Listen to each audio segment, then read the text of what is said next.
الحمد للہ رب العالمین والصلاة والسلام علی اشرف الانبیاء والمرسلین وعلی آلہ وصحبہ ومن تبعہم بإحسان الی یوم الدین، اما بعد۔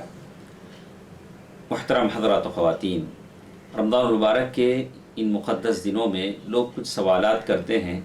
میں نے مناسب سمجھا کہ اس کو اس طرح لوگوں کے سامنے پیش کر دوں تاکہ تمام لوگ اس سے فائدہ اٹھا سکیں۔ ایک سوال تھا کہ روزے کی حالت میں انجیکشن لگوانا کیسے ہے؟ تو انجیکشن دو طرح کے ہوتے ہیں۔ پہلی حالت یہ کہ اس انجیکشن سے روزہ دار کے جسم میں طاقت حاصل ہو، تو یہ قطعاً منع ہے، اس لیے کہ ایک کھانے پینے کے قائم مقام ہے۔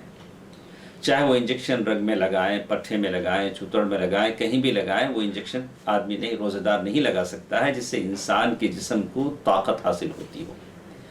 دوسرا انجیکشن وہ ہے جس سے انسان کے جسم کو طاقت نہیں ملتی، جیسے انسولین کا انجیکشن لگاتا ہے، کوئی اور انجیکشن لگاتا ہے، تو وہ انجیکشن لگا سکتا ہے۔ یہی علماء کا فتویٰ ہے۔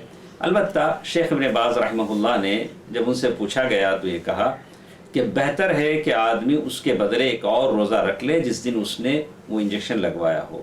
لیکن بقیہ شیخ ابن عثیمین رحمہ اللہ وغیرہ نے کہا کہ یہ اس سے اس کا روزہ نہیں ٹوٹتا، اس کے روزے پر کوئی اثر نہیں پڑتا جب کہ وہ انجیکشن طاقت کا نہ ہو، اس کے جسم کو طاقت نہ دیتا ہو۔